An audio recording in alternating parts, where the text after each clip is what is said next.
Assalamualaikum warahmatullahi wabarakatuh. Baik anak-anak, untuk pertemuan biologi kita pada pagi hari ini, kalian akan membahas mengenai katabolisme ya. Jadi pada bab metabolisme sel itu kan ada kemarin tentang enzim. Nah, hari ini tentang katabolisme dan selanjutnya nanti akan membahas tentang anabolisme. Jadi, katabolisme itu apa? Katabolisme merupakan suatu proses penguraian atau pemecahan senyawa-senyawa kompleks menjadi senyawa-senyawa yang lebih sederhana. Nah, dalam proses pemecahan tersebut, nanti mereka akan menghasilkan yang namanya energi. Nah, contohnya katabolisme itu adalah ketika kalian makan, ya, ketika kalian memasukkan bahan makanan ke dalam tubuh kalian. Nah, setelah kalian makan, maka proses yang terjadi adalah kalian akan menghasilkan panas, ya, kalian akan berkeringat, kemudian kalian akan mendapatkan energi yang lebih dan bisa melakukan aktivitas sehari-hari, gitu. Nah, macam-macam dari katabolisme sendiri itu terdiri dari katabolisme karbohidrat dan katabolisme lemak serta protein. Yang pertama, kita akan membahas mengenai katabolisme karbohidrat, yaitu pemecahan molekul karbohidrat. Gitu. Karbohidrat atau glukosa itu merupakan molekul yang memiliki atom karbon berjumlah 6. Ya, proses katabolisme karbohidrat ini juga sering kita sebut sebagai proses respirasi. Dulu di kelas 11 kita belajar tentang proses respirasi atau pernafasan. Pernafasan sendiri itu ada pernafasan internal, juga ada pernafasan eksternal. Jika pernafasan eksternal adalah ketika kalian menghirup oksigen, kemudian kalian mengeluarkan karbon dioksida ke dalam atau keluar lingkungan. Nah, sedangkan pernafasan internal sendiri adalah proses yang terjadi di mana oksigen itu digunakan untuk memecah makanan yang nanti akan menghasilkan energi dan zat sekretnya berupa CO2. Nah, respirasi internal itu dia dibedakan menjadi dua.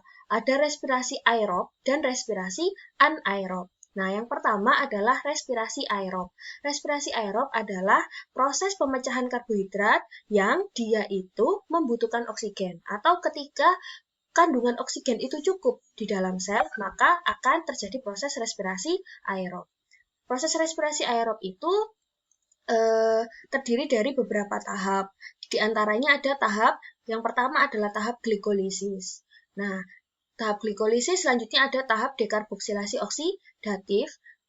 Nah, setelah itu masuk ke dalam siklus Krebs dan hasil dari glikolisis, dekarboksilasi oksidatif, dan siklus Krebs nanti akan dikonversikan menjadi bentuk energi melalui rantai transportasi elektron atau transport elektron.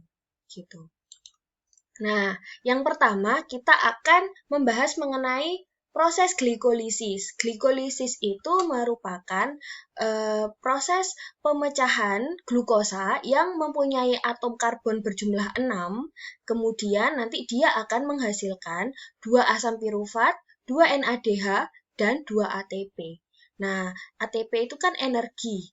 Nah, sedangkan NADH itu nanti akan dikonversikan menjadi energi. Gitu. Proses glikolisis ini terjadi di dalam sitoplasma.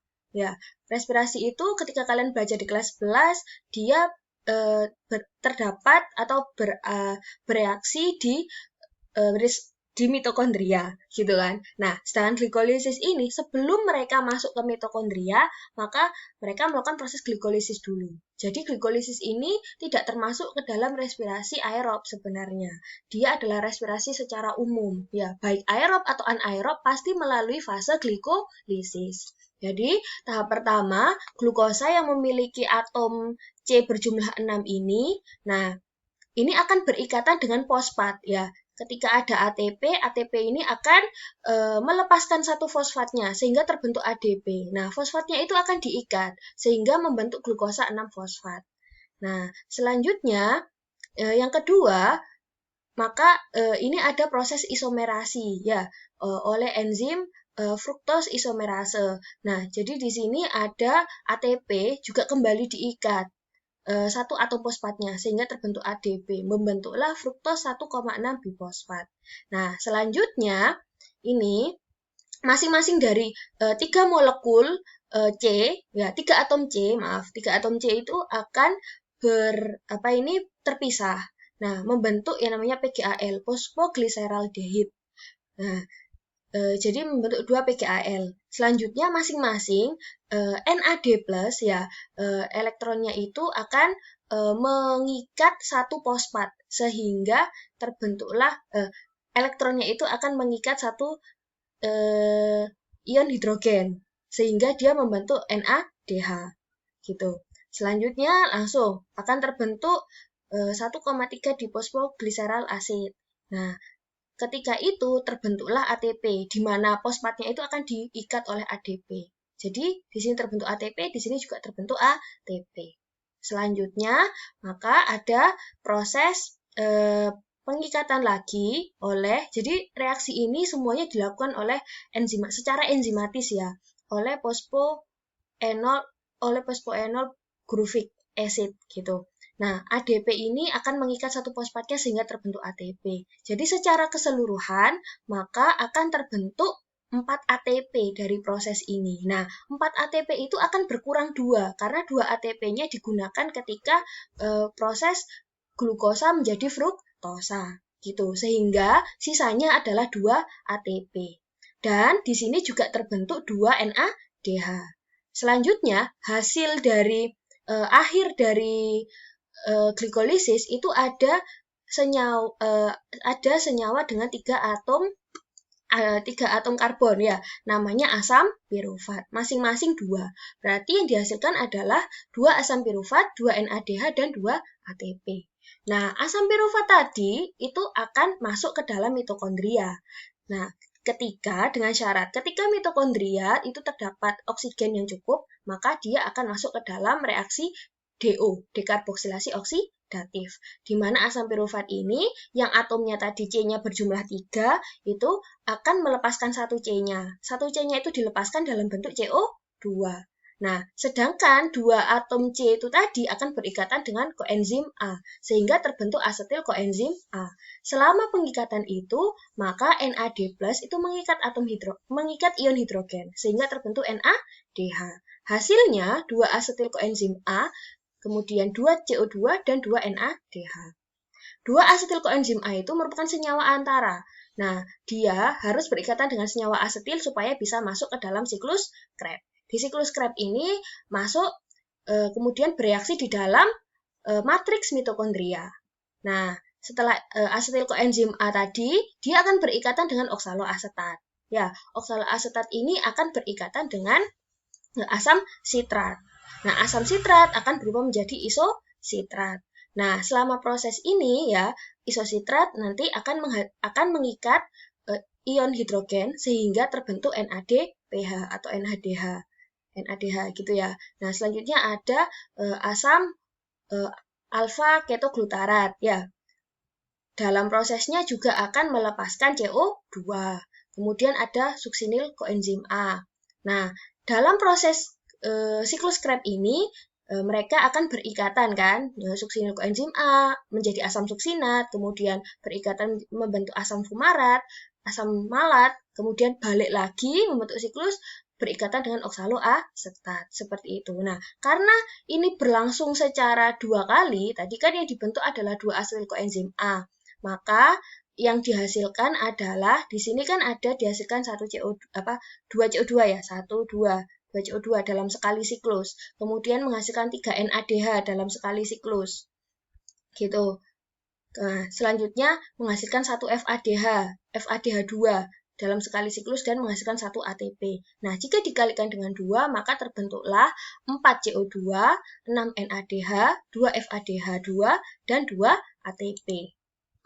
Nah, selanjutnya hasil-hasil dari proses glikolisis, DO, dan siklus Krebs tadi itu akan masuk ke dalam membran dalam mitokondria. Membran dalam mitokondria itu berisi banyak sekali reseptor-reseptor elektron. Nah, jadi di sini terjadi proses transport elektron, di mana elektron-elektron dari senyawa-senyawa tersebut akan ditransfer dan berikatan. Nah, selama proses transfer itu maka dikonversikan atau terbentuklah yang namanya energi yang berupa ATP. Jadi di glikolisis tadi itu kan terbentuk 2 NADH. 2 NADH itu setara dengan 4 ATP. Gitu. 2 NADH dikalikan 2 ATP. Terus ketika masuk ke DO terdapat 2 NADH lagi. Nah, 2 NADH ini setara 3 ATP. Jadi 2 dikalikan 3 sama dengan 6 ATP. Loh, kenapa kok berbeda? Kenapa kok yang di DO itu dia memiliki kandungan energi yang lebih tinggi? Ingat, karena ketika dari glikolisis masuk ke DO itu adalah melalui membran ganda dari mitokondria, sehingga energi yang dikeluarkan dalam proses glikolisis itu lebih tinggi daripada ketika mereka sudah berada di dalam mitokondria.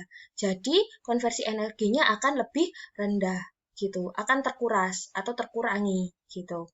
Nah, selanjutnya pada siklus Krebs kan terbentuk 6 NADH. 6 NADH itu setara kan dengan 3 ATP, dikalikan 3 sama dengan 18 ATP. Selanjutnya ada 2 FADH2.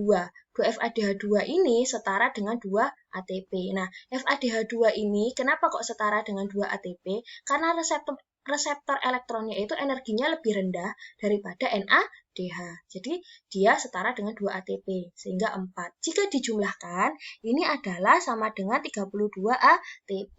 Ditambahkan ATP yang berasal dari siklus Krebs dan ATP yang berasal dari glikolisis ditambah 4 sehingga terbentuklah 36 ATP. Jadi itulah hasil bersih dari sistem transport elektron. Nah, ketika terjadi proses aerob. Jadi apa yang dibentuk sebesar apa ATP yang dibentuk atau energi yang dibentuk yaitu sebesar 36 ATP. Gitu. Nah, ini respirasi aerob melalui jalur pentosa fosfat. Gitu ya. Nah, kok jalur pentosa fosfat itu dari glukosa, ini akan menfosforilasi ATP, gitu kan? Terbentuklah glukosa 6 fosfat.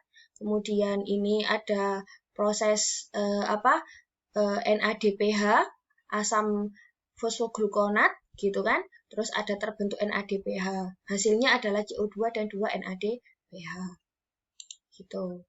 Selanjutnya ada katabolisme karbohidrat secara anaerob. Tadi kan kita sudah belajar mengenai proses aerob yang membutuhkan oksigen. Nah, jika tidak ada oksigen bagaimana?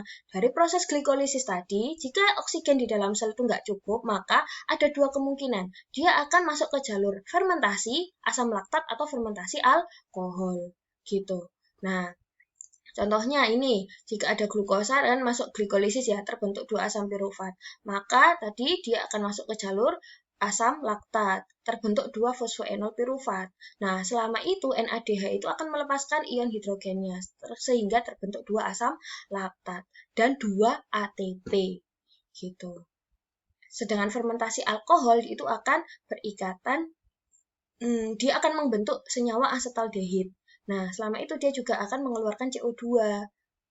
Nah, juga terbentuk, juga akan menguraikan 2 NADH menjadi 2 NAD+, sehingga terbentuk 2 etanol. Seperti itu. Nah, bedanya apa antara respirasi aerob dan anaerob? Jika aerob jika aerob itu energi yang dibentuk itu setara dengan 36 ATP atau energinya itu lebih banyak. Sedangkan anaerob yang dihasilkan itu energinya itu hanya sedikit, yaitu setara dengan 2 ATP. Kayak gitu. Nah, selanjutnya ada katabolisme lemak dan protein. Selain melalui jalur karbohidrat ya tadi ya, ada juga melalui jalur lemak dan protein. Nah, untuk jalur lemak sendiri jika dia dipecahkan itu akan membentuk gliserol dan asam lemak. Ya, untuk dipecahkan dengan bantuan enzim lipase. Selanjutnya, pemecahan lemak itu akan diubah menjadi koenzim A. Koenzim A ini akan masuk ke dalam siklus Krebs gitu. Sedangkan gliserol akan menjadi fosfogliserdehid yang masuk ke dalam rantai glikolisis. Nah, ada juga katabolisme protein. Katabolisme protein itu jika dipecah akan membentuk asam amino. Asam amino itu akan mengalami deaminasi yang membentuk asam keto dan juga gugus amin yang dikeluarkan dalam bentuk urin. Gitu. Itu tadi penjelasannya. Nah, untuk tugasnya silakan dipahami ini ya. Kalian buat rangkuman dan tulis di buku tulis. Untuk handout-nya sudah saya kasih dalam bentuk file.